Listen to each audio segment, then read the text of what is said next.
Hello student. तो आज हम पढ़ेंगे कार्बोनेट्स कंपाउंड। ठीक है, इससे पहले की वीडियो में हम पहले पढ़ चुके हैं कि कार्बन कौन से बॉन्ड बनाता है, कोवेलेंट बॉन्ड। ठीक है, तो नेक्स्ट पढ़ेंगे कि एलोट्रोपिक क्या। तो एलोट्रोप्स को क्या होते हैं। ठीक है, देखो कुछ एक ऐसे एलिमेंट होते हैं जो कि बहुत डिफरेंट डिफरेंट जो होता है फॉर्म में पाए जाते हैं। ठीक है, तो कुछ ऐसे एलिमेंट जो कि किसमें पाए जाते हैं,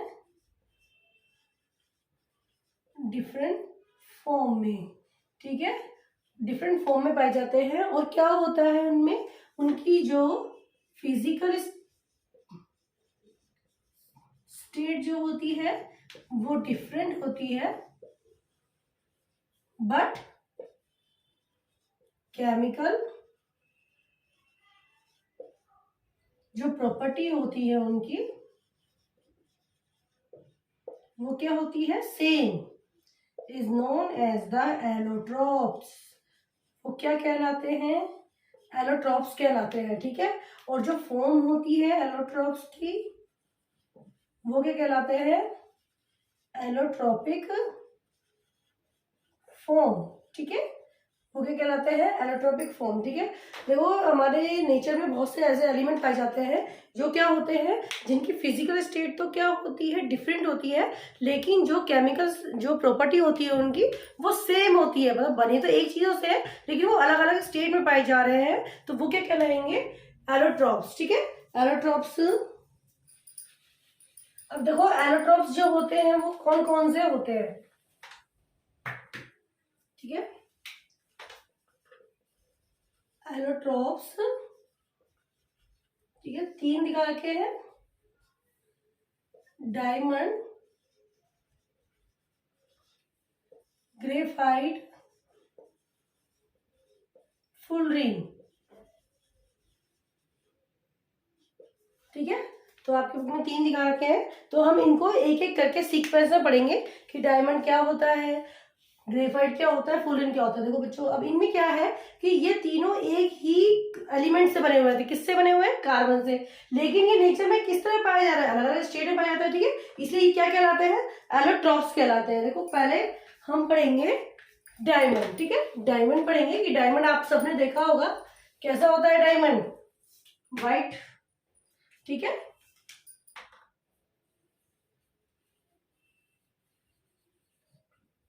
इसकी कुछ स्ट्रक्चर बना लेते हैं, स्ट्रक्चर से ही समझ में आता है ये।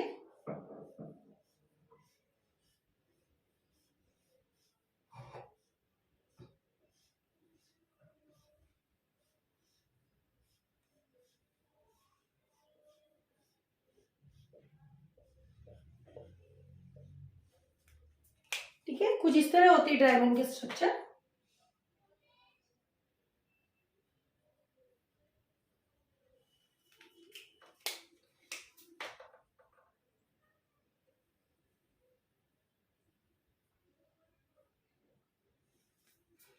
अब देखो डायमंड में क्या होता है, ये जितने भी छोड़े हुए हैं मैंने। ठीक है, अब देखो डायमंड क्या होता है, डायमंड की हम करेक्टरिस्टिक्स पढ़ेंगे कि डायमंड में कौन कौन सी करेक्टरिस्टिक्स होती है। ठीक है, सबसे पहले क्या होता है, ये ट्रांसपेरेंट होता है। आप सबने देखा है ये ट्रांसपेरेंट होता है। क्यों होता है ट्रांसपेरेंट, क्योंकि इसका रिफ्लेक्टिव जो इंडेक्स होता है, मतलब कि किसी चीज को रिफ्लेक्ट करने की जो ताकत होती है बहुत ज्यादा होती है। ठीक है, तो इस इट मींस क्या हुआ, ये ट्रांसपेरेंट होता है। ठीक है, सेकंड, पहले हम इसके स्ट्रक्चर की बात कर लेते हैं, स्ट्रक्चर कैसा होता है। देखो इसमें एक कार्बन जो होता है वो चार कार्बन से मतलब वो होता है, मतलब कि देखो जो इसके एक कार्बन होता है उस पर कितने कार्बन हो रहे हैं, चार कार्बन हो रहे हैं। मतलब कि क्या है, टेट्रावेलेंट। जो टेट्रावेलेंसी होती है जो कार्बन में, आपने पहले पढ़ा, आपने पढ़ा होगा कि जो कार्बन होता है, मैंने इस पे भी एक शॉर्ट वीडियो बनाया था कि टेट्रावेलेंट क्या होता है और टेट्रावेलेंट क्या होता है और कैटनेशन क्या होता है। टेट्रावेलेंट का मतलब होता है कि जब किसी एलिमेंट्स की जो होती है चारों वैलेंसी पूरी हो, जैसे कार्बन है, कार्बन टेट्रावेलेंट है क्योंकि इसके इलेक्ट्रॉन जो इसके लास्ट शेल होता है उसमें चार इलेक्ट्रॉन होता है। ठीक है, तो ये फोर एलिमेंट्स से अपने बॉन्ड बना सकता है, तो ये पूरे क्या होता है, टेट्रावेलेंट। तो इसमें कोई इलेक्ट्रॉन फ्री नहीं होता है, चारों की चारों वैलेंसी क्या होती है, फिल होती है इसकी। ठीक है, और ये टेट्रावेलेंट होने के कारण किस तरह का जो इसका रूप होता है, किस तरह का होता है, टेट्राहाइड्रल।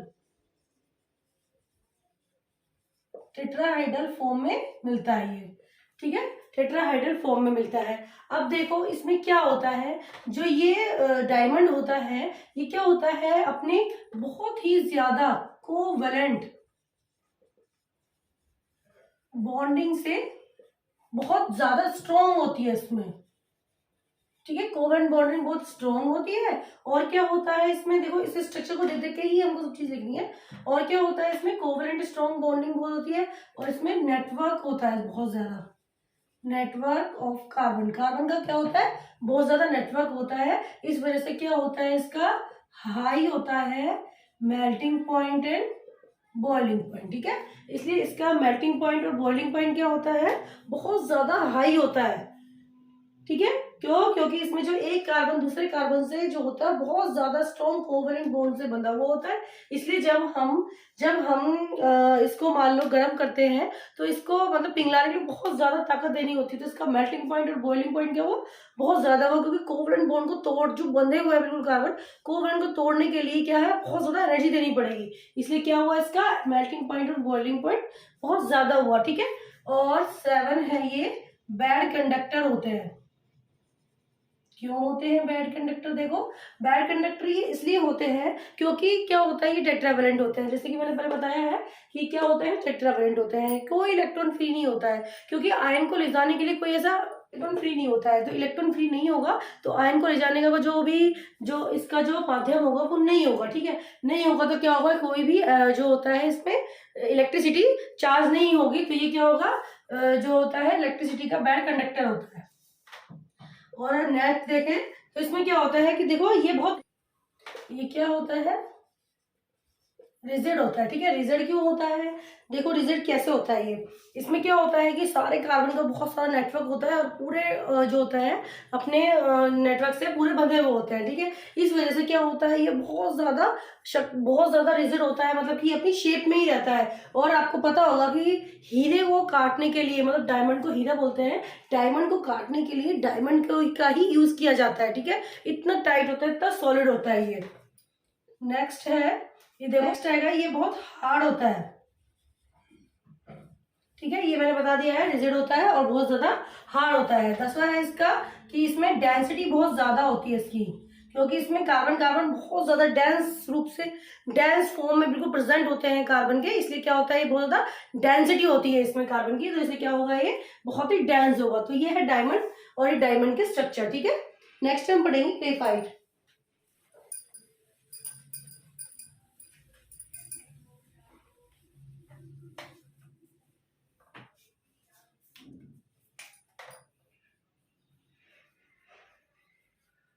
देखो इसकी भी पहले हम स्ट्रक्चर बना लेंगे, जब भी समझ में आएगा कि क्या होता है।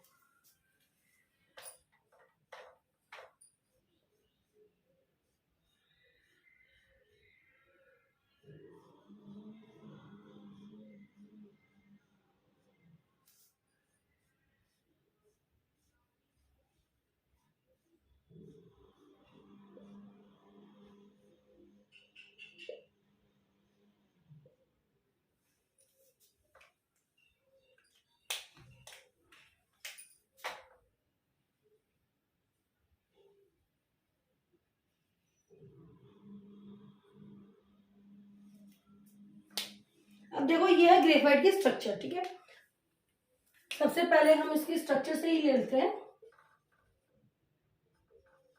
कैसा होता है, देखो ये ग्रेफाइट की स्ट्रक्चर है, ये कैसा होता है, देखो सबसे पहले इसकी स्ट्रक्चर की बात कर लेते हैं कि सबसे पहला क्या होता है, ये ब्लैकिश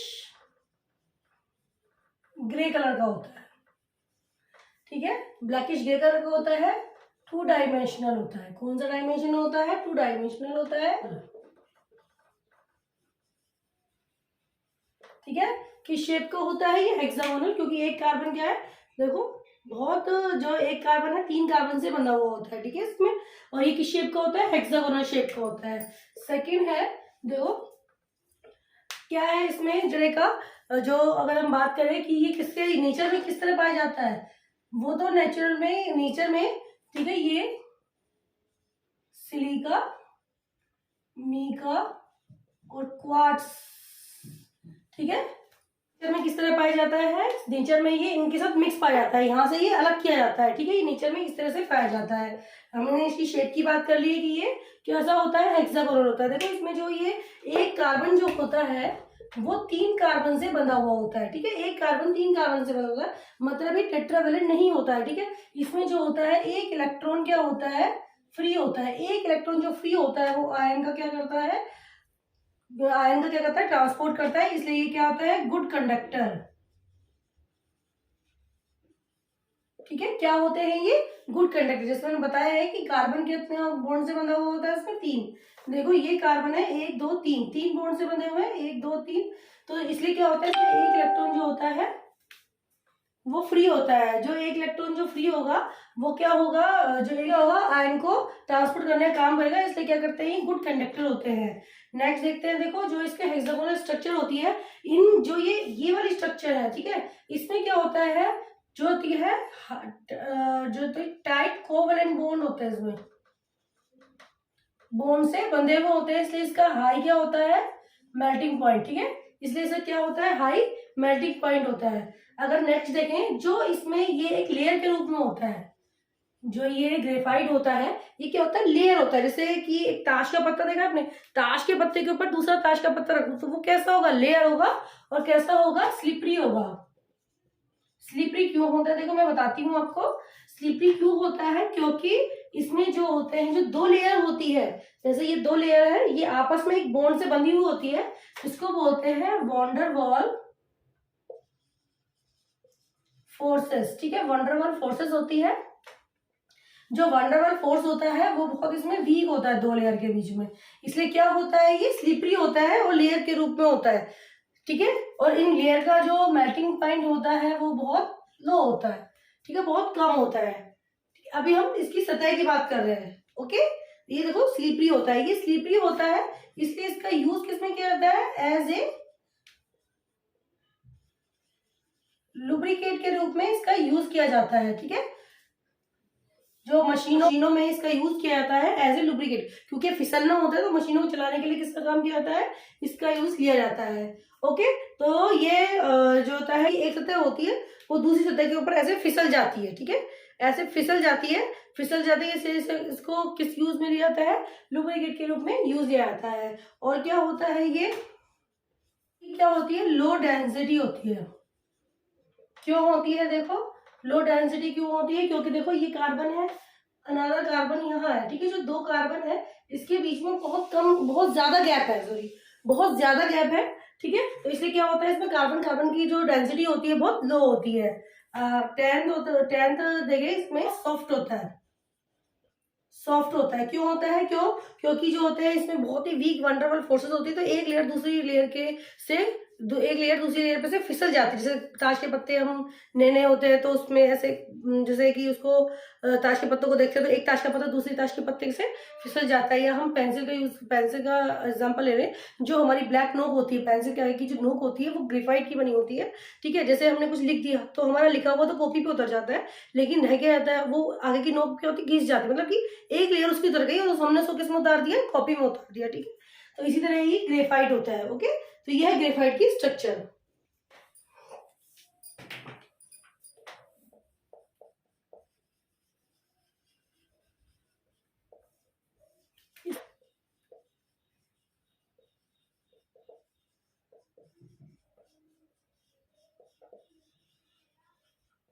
बकमिस्टर फुलरिन भी कहते हैं, ठीक है, बकमिस्टर फुलरिन भी कहते हैं।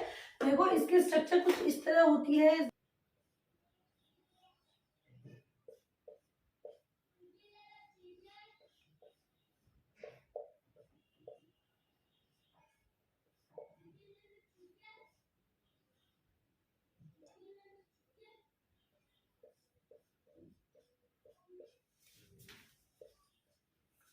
देखता है जब कोई इनएक्टिव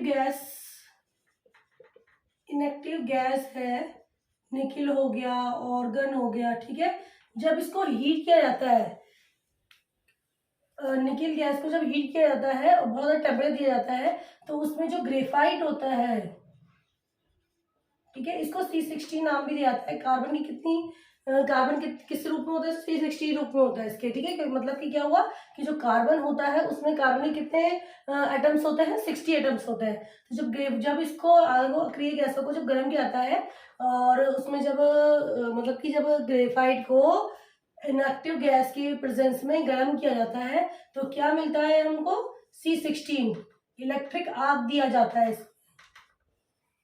तो क्या प्राप्त होता है, C16। कार्बन की एक छोटी सी श्रृंखला होती है, उसे क्या बोलते हैं, C16, ठीक है। इसमें क्या होता है, जो ये कार्बन होता है इसमें ये नेचर में बिल्कुल प्योर फॉर्म में मिलता है, ठीक है। नेचर में बिल्कुल प्योर फॉर्म में मिलता है। ये एक तरह के सिमेट्रिकल होता है, ठीक है। ये क्या होता है, एक तरह का सिमेट्री होता है। और ये किस शेप में होता है, बॉल शेप में,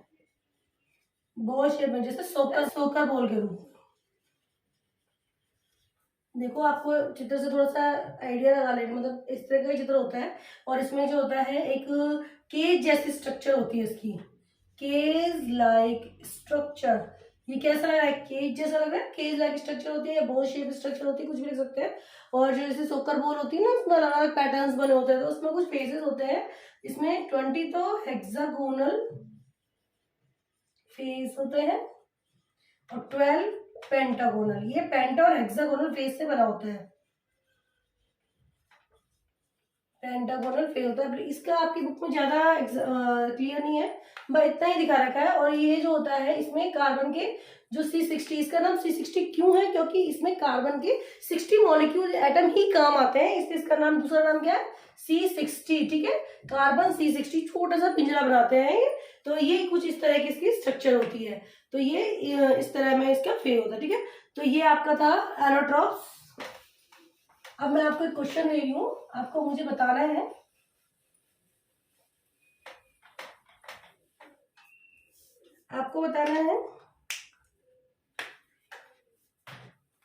difference between diamond and graphite, ठीक है। ये आपको बताना है कि डिफरेंस क्या होता है डायमंड और ग्रेफाइट में, सब चीज बतानी है जो मैंने आपको बताई है। Thank you.